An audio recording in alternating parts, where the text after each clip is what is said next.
दादी पोतों के अटूट प्रेम और बलिदान की कहानी।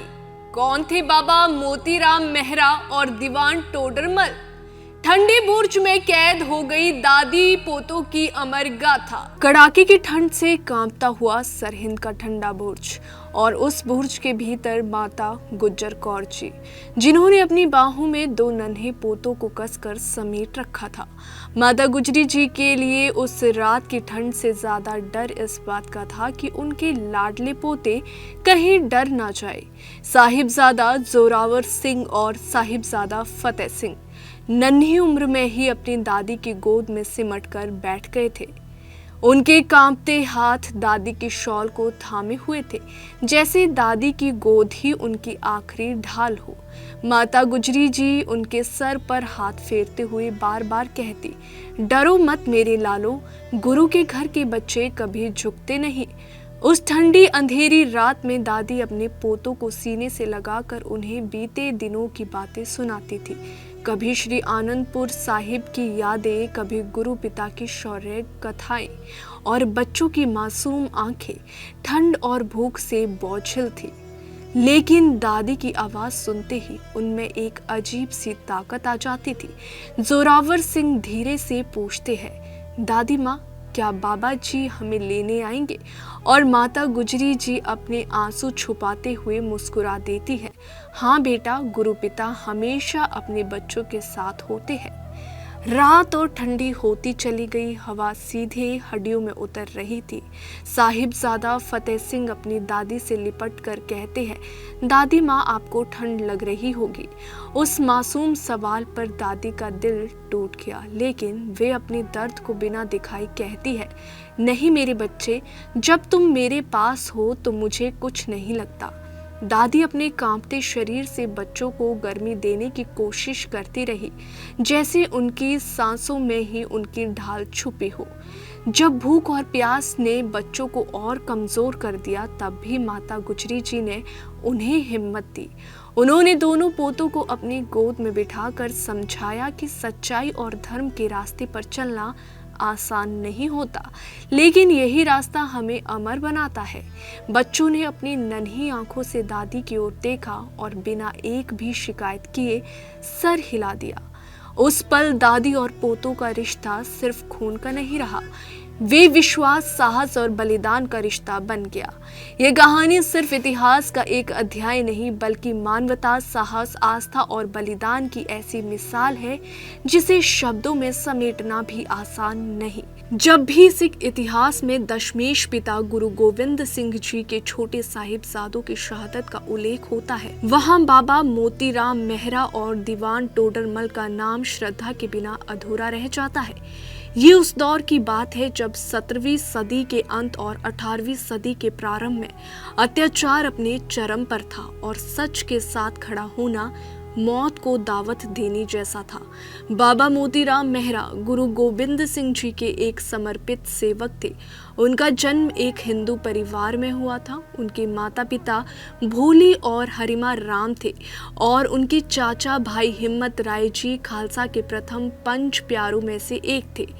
धर्म, जाति या भय से परे मोतीराम मेहरा के लिए सबसे बड़ा धर्म इंसानियत और गुरु घर की सेवा थी। जब गुरु परिवार पर संकट का पहाड़ टूटा और श्री आनंदपुर साहिब छोड़ने के बाद सरसा नदी के किनारे गुरु परिवार बिछुड़ गया, तब माता गुजरी जी और गुरु साहिब के 2 छोटे पुत्र साहिबजादा जोरावर सिंह और साहिबजादा फतेह सिंह अकेले पड़ गए। उन्हें गुरु घर का सेवादार गंगू अपने गांव खेड़ी ले गया, लेकिन लालच और स्वार्थ ने उसे गद्दार बना दिया। माता जी के तकिए के नीचे रखी धन और आभूषणों की थैली चुराकर इनाम की लालसा में उसने गुरु परिवार की सूचना मुगलों को दे दी।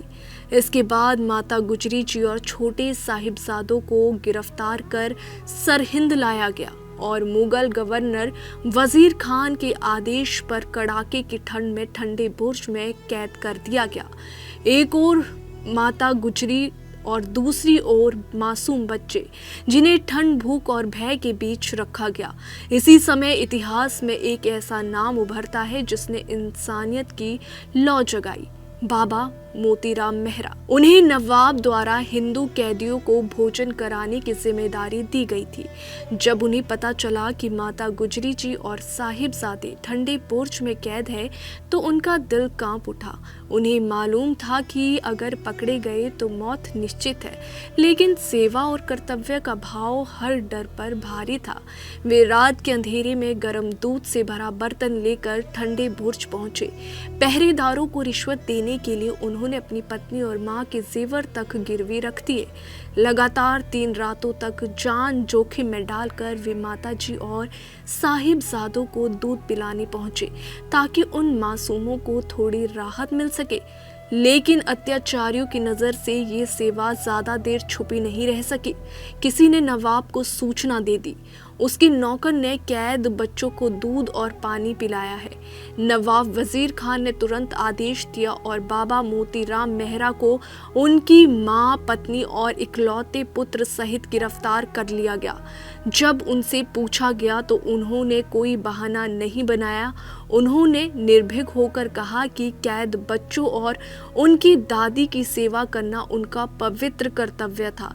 यही सच उनके लिए मौत का फरमान बन गया। बाबा मोतीराम मेहरा और उनके पूरे परिवार को कोहलू में डालकर निचोड़कर शहीद कर दिया गया। ये केवल एक व्यक्ति की नहीं बल्कि पूरे परिवार की शहादत थी।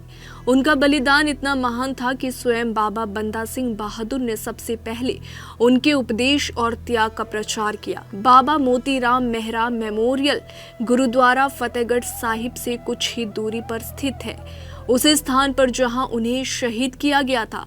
ये स्मारक उनकी अमर गाथा का साक्षी है। उधर छोटे साहिबजादों पर भी जुल्म की इंतहा की गई। इस्लाम कबूल करने का दबाव, धमकियां, ठंड और भूख सब कुछ सहते हुए भी उन मासूम बच्चों ने अपने धर्म और आत्म सम्मान से समझौता नहीं किया। अंततः साहिबजादा जोरावर सिंह और साहिबजादा फतेह सिंह को जिंदा दीवार में चिनवा दिया गया।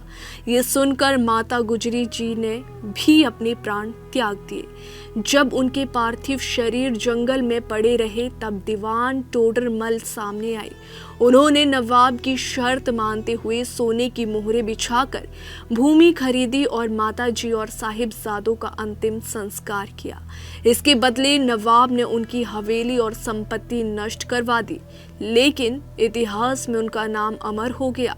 गुरु गोबिंद सिंह जी के चारों पुत्रों साहिबजादा जोरावर सिंह और साहिबजादा फतेह सिंह ने खालसा पंथ की शान और सम्मान के लिए अपने प्राण न्यौछावर कर दिए।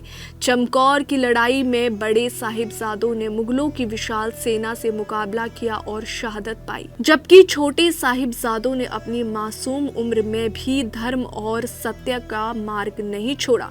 इतिहासकार कहते हैं जब भी छोटे साहिबजादों की शहादत की बात होगी, बाबा मोतीराम मेहरा और दीवान टोडरमल की कुर्बानी का जिक्र किए बिना इतिहास अधूरा रहेगा। ये कहानी हमें सिखाती है कि सच्चा साहस तलवार से नहीं बल्कि इंसानियत, सेवा और सत्य के साथ खड़े होने से पैदा होता है। यही वजह है कि बाबा मोतीराम मेहरा, छोटे साहिबजादे और गुरु परिवार का ये बलिदान सिख इतिहास ही नहीं बल्कि मानव इतिहास की सबसे भावुक और प्रेरणादायक गाथाओं में सदा जीवित रहेगा।